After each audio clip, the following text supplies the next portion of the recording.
you around, I was giving you, same as you was giving me. The only difference is you complain and I don't. Turn it off. No. You asked me, turn it off. But you asked me to... The London call girl and her underworld chauffeur don't get along very well, and Mona Lisa, the movie that won the Best Actor prize for Bob Hoskins there at this year's Cannes Film Festival. It's one of 4 new movies we'll be reviewing this week on At the Movies, the movie review program. I'm Roger Ebert, film critic for the Chicago Sun-Times. I'm Gene Siskel, film critic of the Chicago Tribune. In addition to Mona Lisa, we'll also be reviewing at the end of the show the career of its impressive star, the irrepressible English actor Bob Hoskins, an actor whose name is not a household word, but I think it should be. First, we'll review 2 more summer films that, get this, have nothing to do with American teenagers. How about that? Including Letter to Brezhnev, about a young English girl falling in love with a Russian. But first, Roger reviews Desert Hearts. Here is a movie with a storyline that's fairly familiar to veteran moviegoers. A city slicker from the East comes out to Nevada to live and falls in love with a cowgirl. The difference is both of the lovers in Desert Hearts are women, and this is a love story set in the 1950s when lesbians were, of course, forced to conceal their sexual choices, and especially in the West, I suppose, in places like Nevada. The movie stars Helen Shaver as a New York college professor who arrives in Reno to establish her residency requirement so she can get a divorce, and right off the bat, while she's getting a ride from the train station, she meets a high-spirited young woman named Kay. Oh, brother.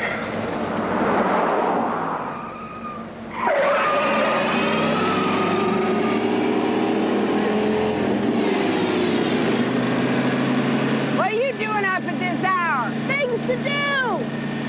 Professor Bell, Kay Rivers. How do you do? May I call you Professor? Vivian Bell.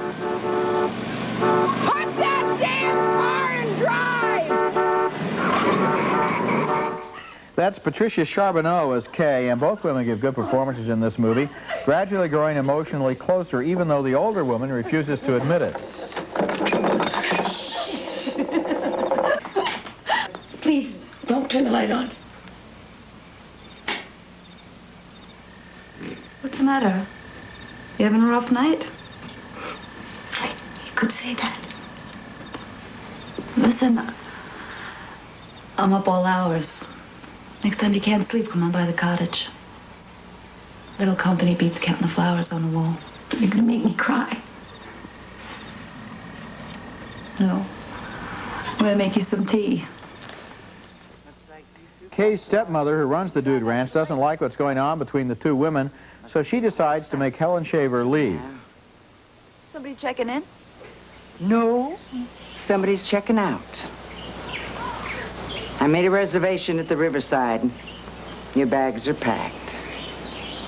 I didn't think our leaving the party would cause concern, Francis. It also caused talk. Here's your refund check. That was uncalled for. Oh, for God's sake. Don't you talk to me about God, girl! You made your point, Francis. It's just as well I leave anyway. I'll never forgive you for this. I'll never forgive myself. Letting her come here with her books and her influence over my family. Shut up, Francis. I can't claim angel's wings, but I am normal. I think I was proud to call you a friend. May I tell you, the betrayal is mutual. Desert Hearts is a very uneven movie with some good things and some not-so-good things. To begin with the good things, the chemistry between the 2 actors, Helen Shaver and Patricia Charbonneau, is very warm, very convincing, and their relationship eventually leads up to one of the best and most convincing and most erotic love scenes in any recent movie.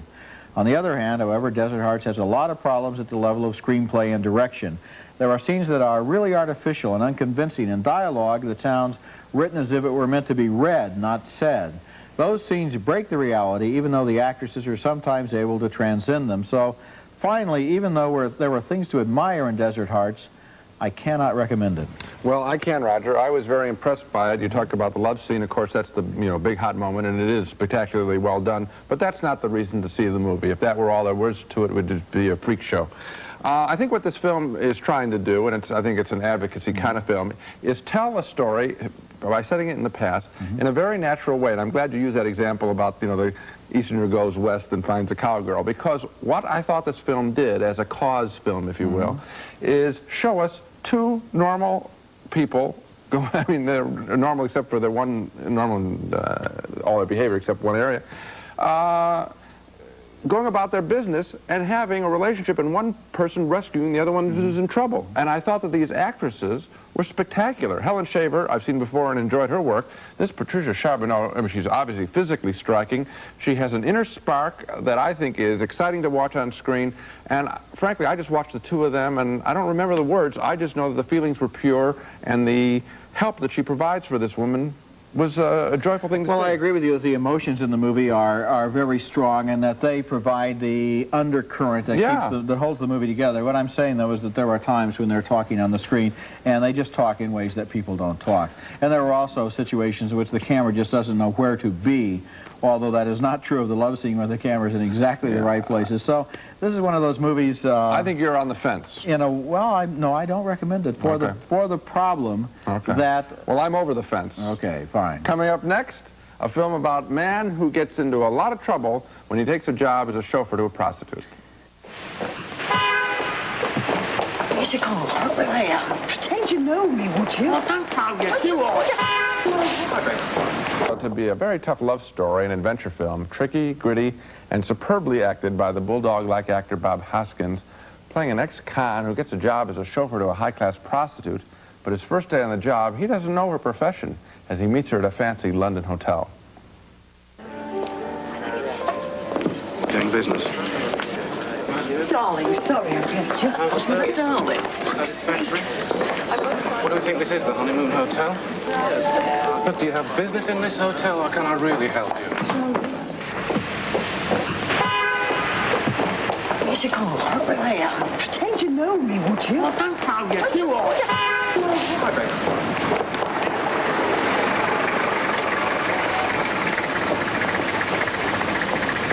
At the back? So where did they get you from? Under a cabbage leaf.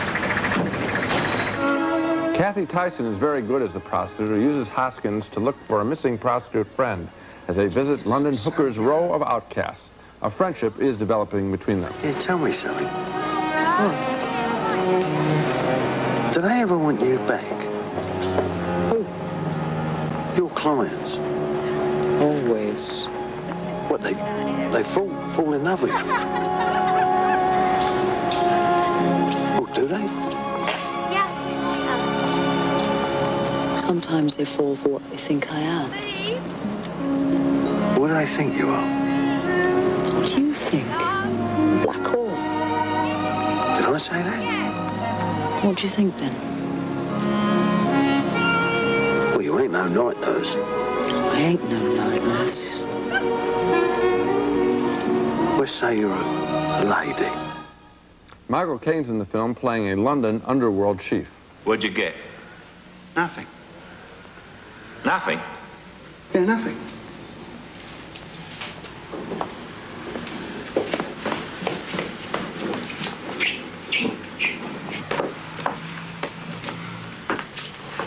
What do you mean, nothing? I mean nothing, Denny. The opposite to something. They drink tea. She's lying. Well, why would she lie? I don't know. You find out. How am I going to find out? Well, take a picture. Climb a drain pipe. Find out. I've got a picture.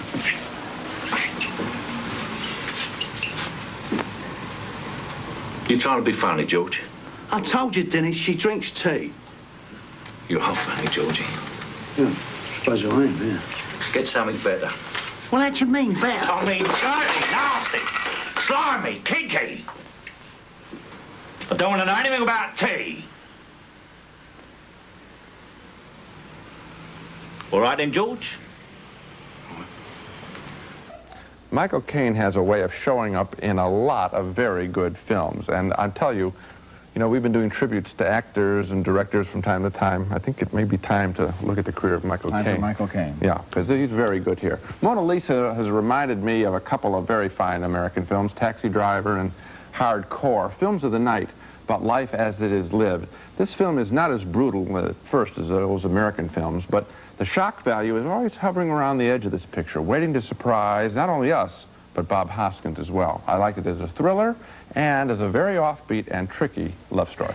It's a very, very good film. I liked it very much. One of the things I enjoyed about it is that although it is essentially about a prostitute, it is about the prostitute and her chauffeur. It's not about the prostitute and her clients. It doesn't fall prey to the temptation of showing us a lot of kinky love scenes. What goes on between closed doors largely goes on between closed doors, and we're out in the car waiting with Bob Hoskins, who starts out at the beginning of this movie so filled with fury and so angry with her, as we saw, and then eventually he softens, and it turns out that really through her experiences and her background, she's the one who's really hard. He also has another great relationship with a buddy who works in a garage. Right, yeah. Which was very well cast, and I think the film is making a point about not taking people's class for granted. You know, if you're a prostitute, that doesn't mean you are a certain kind of person. If you're a garage mechanic, his buddy, you're not a certain kind of, you can be cultured too. Right. If you're an ex-con, that doesn't mean you can't be reformed. I think there's a heart to this film about how people can change. I think it's a very special film. There's one other thing about the film I liked, and that is very few films in recent years have had a better feel for the streets of London. For all of the places of London, hotel lobbies and fish and chip shops, Soho, and the Embankment. This is a real Londoners film about these people who live in this city and survive. Next at the movies, not London, but Liverpool, the story of a Liverpool girl who meets a Russian sailor in a bar and falls in love with him. The truth is, there is no filth or smut. We love each other. Yeah. Our next movie is named Letter to Brezhnev, and it's opening slowly around the country, so look out for it, because it's a real treasure. Another one of those small slices of life from England, which seems to be going through a real boom and making good low-budget films these days. Mona Lisa is one example. Also, My Beautiful Anderette, Local Hero, this film. The movie's about a couple of Liverpool working-class women who pick up two Russian sailors in a pub one night, and in this scene, they've all gone back to a hotel together, and the two women talk about the wisdom of what they're doing.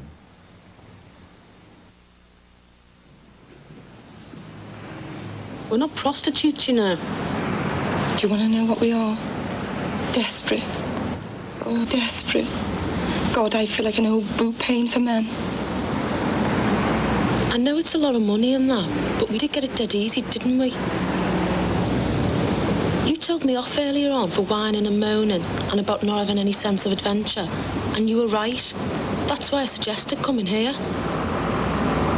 I'm not like you, Teresa. I'm just a straight Kirby girl with a strong imagination, nothing else. Well, here's my chance for something else, and yours as well. Even if it is just for the one night, we'll always have the memory of it, won't we? The somewhat unfortunately named Alexandra Pig gives a wonderful performance as that serious and love-struck young woman. Here she says goodbye to her sailor, played by Peter Firth. I feel like a criminal standing here. What time do I have to be on board? In about 4 minutes. I want you, Elaine. I want you to marry me. I have nothing to gain, nothing, just you. It takes a bit longer than a few minutes, you know. Please. Oh, Peter, it's off its head, isn't it? How can I marry you if I'm stuck here and you're stuck in Russia? It won't be forever. We will be together again. When, Peter, when? Oh, why did it have to happen to me? Why couldn't I have just got into someone from Kirby? Just don't forget me, okay? I'll always love you, you know. I must go. She wants to see him again, and eventually, in desperation, she writes a letter to Brezhnev, who was then the Russian premier. That gets her an interview with a British diplomatic official. If you go to Russia, if you marry, and if you become a Soviet citizen, from the moment that you sign the form, which makes you eligible for Soviet citizenship, it is unlikely from that time onwards that you will be allowed to leave Russia. You must understand that you must give up everything. I haven't got anything to give up. You have. You have your youth, you have your beauty, you have your freedom. Those Liverpool accents, by the way, seem sort of thick at the beginning of the movie, but eventually you kind of get used to them. Letter to Brezhnev is an unusual and heartwarming love story, and it works because the performances of those two actresses are just right. The quiet desperation of Margie Clark as the blonde party girl is contrasted with the fresh idealism of her younger friend, and the movie is really just about those two women. The men are more like walk-on, supporting actors. What I liked best about the film was the way that young woman stood up to all the forces of discouragement in her life because she loved her man and she wanted to see him again. I liked it, Roger, maybe not as much as you did, but I liked it for just, I think what you're saying, which is the way the two women behave.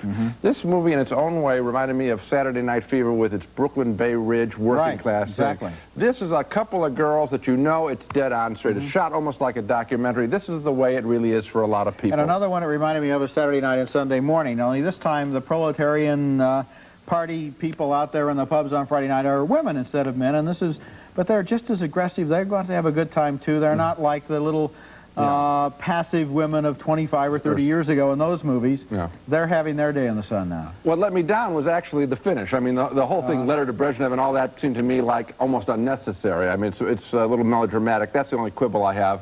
But as for two character representations, that I liked it, especially the blonde character. I'll never forget her. Margie Clark. Coming up next, a closer look at one of the most underrated actors in the world, Bob Hoskins. He's dead. Eric, he's dead. Car bomb. Our X-ray subject this week, Bob Hoskins, a name you should know. Bob Hoskins is a veteran English stage actor who has made quite a name for himself in the film world, first with his startling performance as a gutsy mobster in The Long Good Friday. Here's the scene that made him a star. Explosive, funny energy.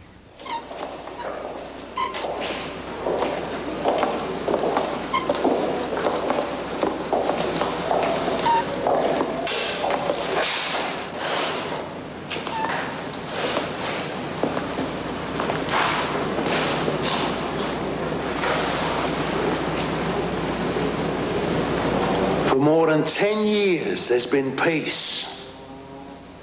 Everyone to his own patch. We've all had it sweet. I've done every single one of you favours in the past. I've put money in all your pockets. I've treated you lot well, even when you was out of order, right? Well, now there's been an eruption.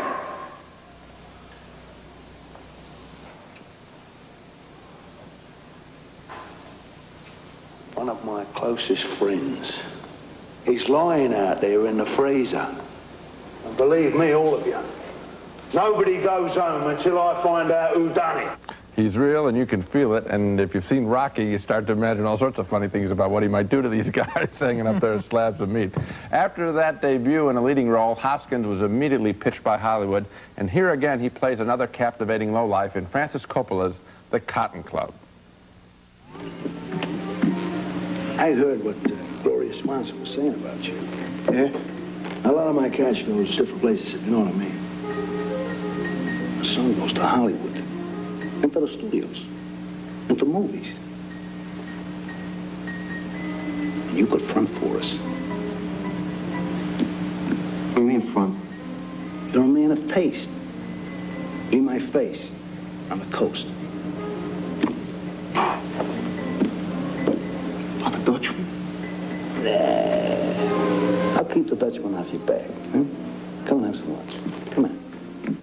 In that scene, he sort of reminds me of an English Gene Hackman. He's got that rough face, and that's a tight close-up. If he's faking it, if we don't believe he's a mobster, that'll show through, and Hoskins is very convincing. He's a tough guy. What makes him so appealing, though, it's his tough look, I think, with an inner sweetness. And that's true even when he's screaming, as in his new film, Mona Lisa. No!